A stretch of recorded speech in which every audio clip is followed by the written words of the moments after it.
Fanny Jallet, pour Monoprix, alors effectivement, la même problématique autour du social marketing, mais ça ne va pas encore pour l'instant jusqu'au social commerce, hein. On l'a compris. Gros focus sur la démarche relationnelle à construire. Comment est-ce qu'elle se construit, justement? Alors, est-ce que vous pouvez nous illustrer? Oui, bien sûr. Donc, la démarche relationnelle, je disais, c'est être présent donc, sur l'ensemble des réseaux sociaux. Mais chaque réseau se travaille différemment. On en a un petit peu parlé tout à l'heure. Donc, quand on est sur Facebook, nous, on veut vraiment développer cette relation, développer la conversation, développer l'engagement. C'est ça surtout qui est important. Donc aujourd'hui, Monoprix, en commun avec vous, c'est vrai qu'on est surtout dans cette démarche relationnelle plus que dans une démarche héroïste.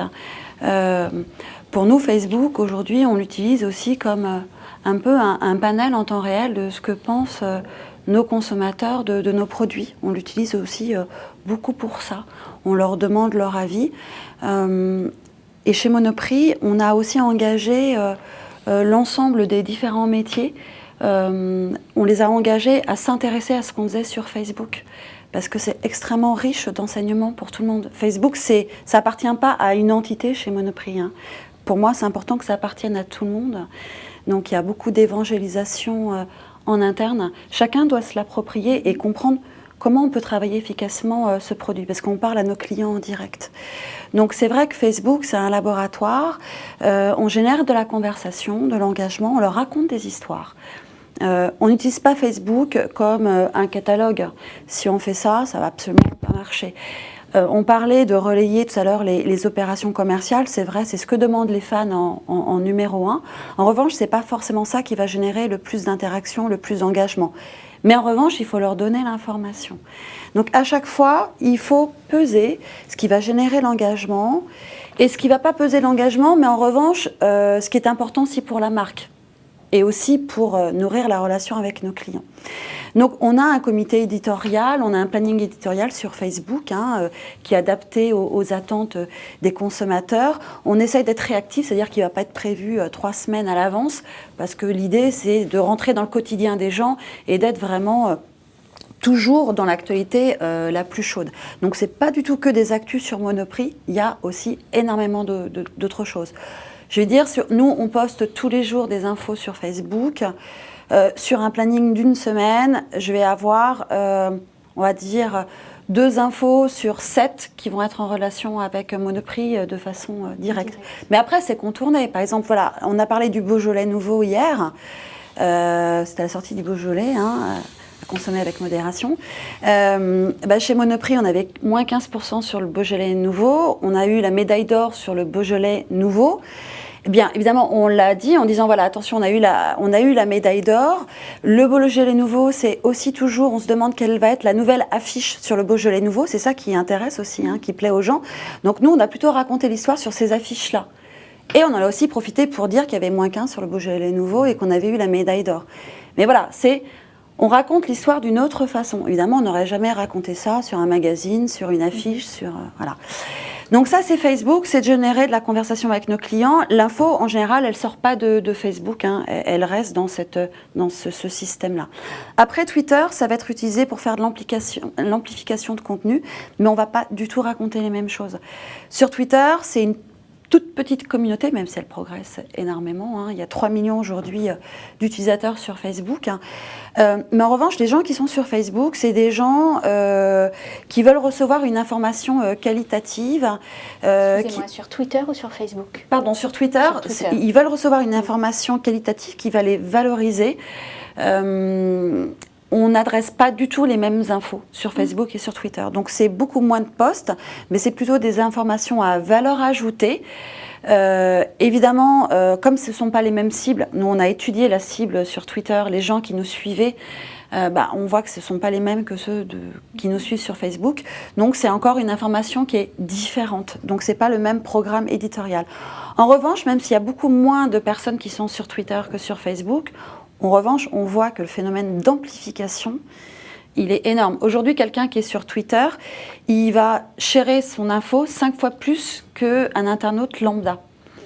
Donc, on utilise Twitter pour faire de l'amplification. Et ça fonctionne, hein, ça, on le voit. Il y a moins de personnes, mais en revanche, l'information, elle circule extrêmement vite. Et puis après, il y a d'autres réseaux hein, qui sont en croissance, hein, qui sont Tumblr, qui sont Flickr, il y a YouTube, etc. Mais pareil, ce sont des réseaux, nous, qu'on commence à travailler. Hein, on est moins peut-être mature que d'autres enseignes. On commence à les travailler. Mais chaque réseau vraiment se travaille vraiment différemment. Donc ça va être présent sur Facebook, c'est bien valider quels sont les influenceurs et quels sont les ambassadeurs pour notre marque et valoriser ces gens-là, leur poster la bonne information. Nous, aujourd'hui, on a mis en place un comité d'e-réputation chez Monoprix qui va dire chaque mois quels sont les sujets que l'on travaille en e-réputation. Donc, il n'y a pas que nous, hein, il n'y a pas que mon service dans ce comité d'e-réputation, il y a beaucoup de services de Monoprix. Et en fonction des sujets, on va aller chercher les influenceurs qui vont relayer notre information et on va aussi nourrir nos ambassadeurs. Donc ça, c'est ce programme d'influenceurs et d'ambassadeurs qui a été monté. Et enfin, c'est de l'amplification. Donc l'amplification, c'est Twitter, c'est socialiser nos sites, c'est que nos contenus soient aussi indexables. Ça, c'est super important pour qu'ils puissent mieux remonter. Et quand on travaille tout ça, bah, du coup, on nourrit l'écosystème. Et du coup, on va sur chaque bulle d'influence. On va dans les sphères d'influence des amis, des collègues, des consommateurs, on va dans celle des blogueurs, on va celle des prescripteurs qui sont les journalistes et on va celle dans la bulle d'influence qui est directement gérée par la marque. Et tout ça, ça fait l'écosystème social et c'est ça notre travail en fait. Et alors à moyen terme, après avoir construit tout ça, tout cet écosystème idéal, qu'est-ce que vous visez comme nouvelles perspectives ? Les nouvelles perspectives, c'est ce qu'on disait tout à l'heure, nous aussi on pense que le e-commerce, demain ce qu'on entend c'est que dans 3 ans, la moitié du business sur Internet sera réalisé par le mobile et par les réseaux sociaux. Donc il faut construire ça. Donc on va faire aussi des expériences de social commerce. Déjà, pour nous, c'était important de construire les meilleures briques possibles sur le relationnel. C'est vraiment notre objectif principal. On n'a pas terminé. Ensuite, relationnel, c'est aussi après générer du trafic sur nos sites internet, générer du trafic en magasin. Nous, aujourd'hui, les réseaux sociaux, ça ne se construit pas évidemment que sur Facebook. Hein. On fait des opérations croisées avec les magasins. On a fait l'élection du meilleur Monoprix, ça fait 2 ans qu'on le fait. Donc aujourd'hui, les gens, ils ont un énorme affect par rapport à leur Monoprix. Hein. Ils disent « mon Monop ». Donc on a fait sur Facebook et en magasin l'élection du meilleur Monop. Alors là, en plus, c'était rigolo parce que c'est à 6 mois des présidentielles. Hein. Donc en magasin, toutes les hôtesses de caisse avaient un badge qui avait écrit « Votez pour moi ». Donc on a fait l'élection, ça a énormément fonctionné, ça génère beaucoup de relationnel entre nos clients et nous. Donc c'est aussi construire cette relation, c'est faire aussi des opérations qui mêlent le magasin et Facebook. C'est vraiment 360. Et puis quand ce sera bien fait, c'est faire des tests aussi donc de e-commerce. Hein. On a commencé à en faire un petit peu, on va le continuer l'année prochaine.